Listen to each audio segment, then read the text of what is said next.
গরু ছাগলের ভুঁড়ি খাওয়া কি জায়েজ আছে? সালাতে অলসতা আসলে করণীয় কি? নামাজে ডান পা নড়ে গেলে নামাজের কোনো অসুবিধা হবে কি? জর্দা দিয়ে পান খেলে কি ওযু নষ্ট হয়ে যাবে? হজ করতে যাওয়ার আগে আত্মীয় স্বজনদের বলে যাওয়া কি জরুরি? না বলে গেলে কি আমার হজ হবে না? বাথরুমে বিসমিল্লাহ বলা যায় না, কিন্তু যখন গোসল ফরজ হয় তখন তো বাথরুমে গোসল করতে হয়, সেক্ষেত্রে করণীয় কি? আমি ব্যাংকে ডিপিএস করি নাই এবং সেভিংস অ্যাকাউন্ট করেছি, তাতেও আমাকে বছরের শেষ দিন কিছু সুদ দেয়, এটা খাওয়া কি ঠিক হবে? পার্লারে রূপচর্চা বা ফেসিয়াল করা যাবে কিনা? ওযু করে ক্রিম ব্যবহার করা যাবে কিনা? বাচ্চার স্কুলে ভর্তি করাতে গেলে বয়স কমালে কি গুনাহ হবে? নামাজ পড়া অবস্থায় যদি ধাতু বের হয় তাহলে এর বিধান কি হবে? হুজুর পড়ানো ভিডিও থেকে বাঁচার উপায় কি? বাইরে ঠিকঠাক পর্দা করা যায়, কিন্তু বাসায় বা কোনো অনুষ্ঠানে বেড়াতে গেলে মাহরাম মেনটেন করা যায় না, সেক্ষেত্রে করণীয় কি? চলুন তাহলে আর বিলম্ব না করে আপনাদের প্রশ্নের উত্তর দেওয়ার আলোকিত ভবনে আমরা প্রবেশ করি। তার নিয়ে এখন আপনি লিখেছেন বাথরুমে বিসমিল্লাহ বলা যায় না, কিন্তু যখন গোসল ফরজ হয় তখন তো বাথরুমে গোসল করতে হয়, সেক্ষেত্রে করণীয় কি? বাইরে থেকে বিসমিল্লাহ বলে প্রবেশ করবেন, অথবা বাথরুমের ভিতরে গিয়ে যখন ওযুর মতো করে শুরু করবেন গোসল, তখন আপনি মনে মনে বিসমিল্লাহ বলে তারপর বাথরুমে আপনি গোসলের কার্যক্রম শুরু করবেন। মোহাম্মদ রাকিব লিখেছেন আমি ব্যাংকে ডিপিএস করি নাই এবং সেভিংস অ্যাকাউন্ট করেছি, তাতেও আমাকে বছরের শেষ দিন কিছু সুদ দেয়, এটা খাওয়া কি ঠিক হবে না? এটা খাওয়া ঠিক হবে না, বরং এটা আপনি হিসাব করে রেখে সেই টাকাটা আপনি অবশ্যই কোনো গরিব দুঃখী মানুষকে দান করে দিবেন, যাতে করে আপনি এই হারাম টাকাটি আপনি বক্ষণ না করেন। সবের উদ্দেশ্য ছাড়া কোনো গরিবকে আপনি দান করে দিলেন, ইনশাআল্লাহ আপনি দায় মুক্ত হয়ে যাবেন। চয়ন মুন্নি আইডি থেকে আপনি লিখেছেন বাচ্চার স্কুলে ভর্তি করাতে গেলে বয়স কমালে কি গুনাহ হবে? অবশ্যই গুনাহ হবে। আপনি বাচ্চার বয়স লুকালেন কিংবা মিথ্যা বয়স লিখলেন, সেক্ষেত্রে আপনি প্রতারণা করলেন, আপনি মিথ্যা বললেন, অথচ নবী সাল্লাল্লাহু আলাইহি ওয়াসাল্লাম বলেছেন মালগাস সাফাল ইসলাম, যে ব্যক্তি প্রতারণা করে সে আমার উম্মত নয়। বিধায় এই কাজ করার কোনো অবস্থাতে জায়েজ হবে না। আপনার বাচ্চার জীবনের শুরুতে একটা মিথ্যার উপরে তাকে দাঁড় করিয়ে দিবেন, সেটি অবশ্যই খুবই নিন্দনীয় এবং ঘৃত কাজ। আপনার বাচ্চা থেকে আপনি ভালো কিছু কিভাবে আশা করবেন যে বাচ্চার শুরুতে আপনি মন্দ এবং একটা গুনাহ এটা দিয়ে আপনি শুরু করছেন। হাসান রহমান আপনি লিখেছেন নামাজ পড়া অবস্থায় যদি ধাতু বের হয় তাহলে এর বিধান কি হবে? নামাজ পড়া অবস্থায় যদি আপনার শরীর থেকে এরকম কিছু বের হয় তাহলে সেক্ষেত্রে সালাত ভঙ্গ হয়ে যাবে এবং পরবর্তীতে আপনি পবিত্র হয়ে পুনরায় সেই সালাত আদায় করবেন। আর যদি আপনার প্রায় এরকম বের হয় বা অনবরত বের হতে থাকে কিংবা একটু চাপের কারণে বের হয়, বিশেষ করে অনবরত যাতে বের হতে থাকে তারা তো মাযুর, তাহলে সে সালাত অবস্থায় কন্টিনিউ করে নিয়ে যাবে। আর যদি চাপের কারণে বের হয় কিংবা কোনো বিশেষ কল্পনা জল্পনার কারণে বের হয় বা কোনো কারণে বের হয়, তাহলে সেক্ষেত্রে তার সালাত নষ্ট হয়ে যাবে, যেহেতু অপবিত্র হয়ে গেছেন, এবং অপবিত্র হয়ে গেলে সালাত ভঙ্গ হয়ে যায়, যার কারণে তিনি আবার পবিত্র হয়ে সেই সালাতকে পুনরায় আদায় করবেন। রুবা ইসলাম আপনি লিখেছেন বাইরে ঠিকঠাক পর্দা করা যায়, কিন্তু বাসায় বা কোনো অনুষ্ঠানে বেড়াতে গেলে মাহরাম মেনটেন করা যায় না, সেক্ষেত্রে করণীয় কি? বোন রুবা, আপনি ঠিকই বলেছেন যে বাইরে পর্দা করার চাইতে বাসার অভ্যন্তরে কিংবা কোনো অনুষ্ঠানে বেড়াতে গেলে পর্দা করাটা অনেক টাফ হয়ে যায়। এই জন্য প্রথমত বাসার অভ্যন্তরে দ্বীনি পরিবেশ তৈরি করার চেষ্টা করতে হবে। বাসায় যারা বসবাস করেন তাদের মধ্যে দ্বীনি চেতনা তৈরি করার জন্য ঘরগুলোতে তালিম চালু করা যেতে পারে, দ্বীনি মজলিস চালু করা যেতে পারে, ওলামায়ে কেরামের সংস্রব বাড়ানো যেতে পারে। এভাবে নানাভাবে তাদেরকে যখন পর্দার গুরুত্ব বোঝানো যাবে তখন পর্দা মেনটেন করা সহজ হবে। সেই সাথে যতক্ষণ পর্যন্ত তারা না বোঝে ততক্ষণ পর্যন্ত নিজের পর্দা নিজে করার জন্য আপ্রাণ চেষ্টা করা, ঘোমটা দিয়ে থাকা এবং পুরুষ যিনি গায়রে মাহরাম আছেন তার থেকে দূরে থাকা, আড়ালে থেকে নিজের বাসার সংসার কাজগুলো করার আপ্রাণ চেষ্টা এবং লড়াই চালিয়ে যেতে হবে যদি না পৃথক হওয়ার সুযোগ থাকে। আর সেই সাথে কোনো অনুষ্ঠানে গেলে যদি পর্দাহীনতার মুখোমুখি হতে বাধ্য হয় তাহলে সে ধরনের অনুষ্ঠান এড়াতে হবে এবং অ্যাভয়েড করতে হবে।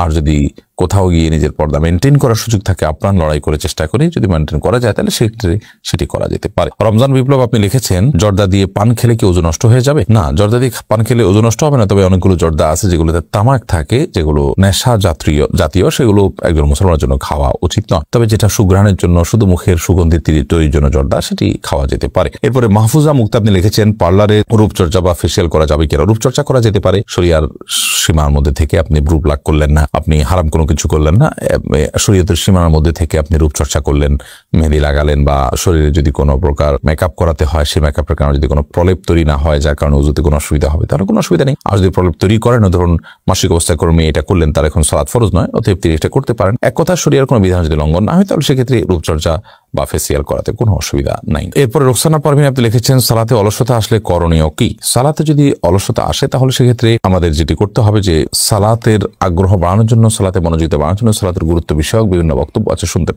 পারেন এবং সে সম্পর্কিত অনেকগুলো বই আছে, সেগুলো পড়তে পারেন এবং নেককার এবং আব্দে সালেহ বা আল্লাহর প্রিয় বান্দা মুত্তাকি পরহেজগারদের সোহবত এবং সান্নিধ্যে আপনি উঠতে পারেন, ওঠা বসা করতে পারেন, তাহলে ইনশাআল্লাহ বিদিনিল্লাহ সালাতের অলসতা দূর হবে বলে আশা করছি। এমনি নুরুন নবী আপনি লিখেছেন, নামাজে ডান পা নড়ে গেলে নামাজের কোনো অসুবিধা হবে কি? নামাজ যদি ডান পা নড়ে যায় কোনো অসুবিধা নেই, কিন্তু যদি ডান পা আপনি রুকু সিজদাতে একবারও না লাগান জমিনে, তাহলে সেক্ষেত্রে নামাজ হবে না। আপনার পা আছে সুস্থ পা, অথচ আপনি পা জমিনে লাগাচ্ছেন না, নামাজ হবে না। কারণ নবী করিম সাল্লাল্লাহু আলাইহি ওয়াসাল্লাম বলেছেন, উমিরতু আন আসজুদা আলা সাবআতি আযমিন, আমি 7টি অঙ্গের উপরে সিজদা করার জন্য নির্দেশ আমাকে দেওয়া হয়েছে।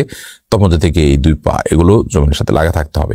তবে সামান্য একটু এদিক সেদিক হয়ে গেল, একটু সময়ের জন্য উঠে গেল সামান্য, আবার আপনি জায়গায় রেখে ফেলেন, তাতে কোনো অসুবিধা হবে না। তানজিলা আপনি লিখেছেন, পর্দা করার পর বেশিক্ষণ থাকলে আমার শারীরিক সমস্যার কারণে মাথা গরম হয়ে যায় এবং শ্বাসকষ্ট হয়, এবং এই অবস্থাকে আমি মুখ খোলা রাখতে পারবো?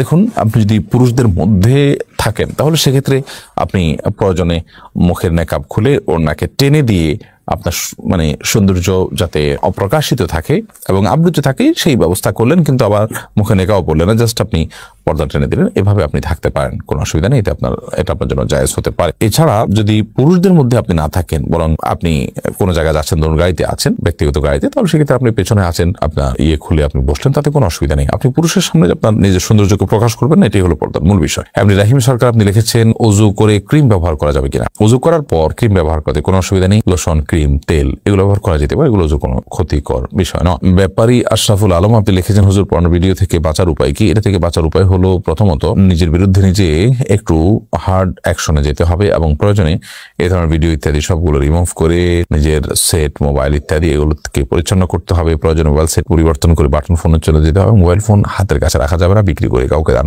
করে 6 মাস 1 বছরের জন্য দূরে সরে যেতে হবে। সেই সাথে নির্জনতা পরিহার করতে হবে এবং আপনার খুবই নেককার, মুত্তাকি, পরহেজগার মানুষগুলোর সাথে একান্তে সারাদিন উঠা বসা, তাদের সাথে মেলামেশা করার চেষ্টা করতে হবে। তুলির রহমান আপনি লিখেছেন, হজ করতে যাওয়ার আগে আত্মীয় স্বজনদের বলে যাওয়া কি জরুরি? না বলে গেলে কি আমার হজ হবে না? হজ করতে যাওয়ার আগে আত্মীয় স্বজনদের বলে যাওয়ার কোনো বাধ্যবাধকতা বা আবশ্যকীয়তা নেই। আপনি হজ করতে যাচ্ছেন, এটা ডাকডোল পিটিয়ে পুরো এলাকা মানুষকে বলে যাওয়ার কিছুই নেই। এক সময় হজ করতে যাওয়াটা অনেক স্ট্রাগলের বিষয় ছিল, অনেক দীর্ঘ পথ পাড়ি দিয়ে যেতে হতো, নদী পথ ইত্যাদি।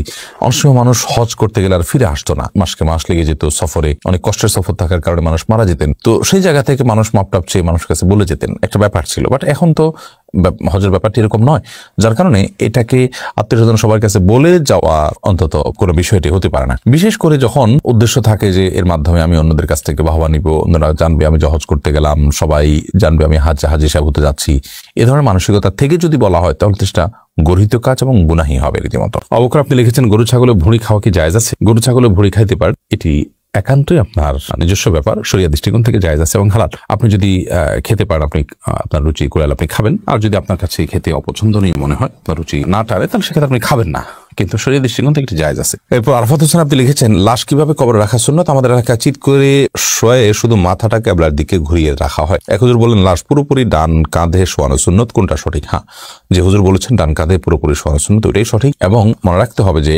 কবর খনন করার ক্ষেত্রে আমাদেরকে সিন্ধুক কবর যেটি, সেটি খনন করতে হবে, যেটি কেবলার দিকে সুড়ঙ্গের মতো থাকবে এবং সেটা পুরো লাশটা যেন কেবলামুখী একটু কাত হয়ে থাকে সেই ব্যবস্থা করতে হবে। যদি কোনো কারণে সুড়ঙ্গ করা না যায় তাহলে সেক্ষেত্রে ঠিক কবরের মাঝামাঝি আরেকটা গর্ত করে ঠিক মাঝখানে গর্তের ভেতরে লাশকে রেখে তারপরে বাঁশ ইত্যাদি দিয়ে, চাটা ইত্যাদি দিয়ে তারপরে কবর দিবে। কিন্তু আপনার শুধুমাত্র কবরের মাঝখানে আপনি লাশ রেখে দিলেন, অথবা পূব পাশের ওয়ালে আপনার কেবলামুখী করে, কিংবা পুরা দেহটাকে, মরদেহটাকে আকাশের দিকে ফিরিয়ে শুধু মুখটাকে আপনি ডান দিকে ফিরিয়ে রাখলেন, এটা জায়েজ নয়।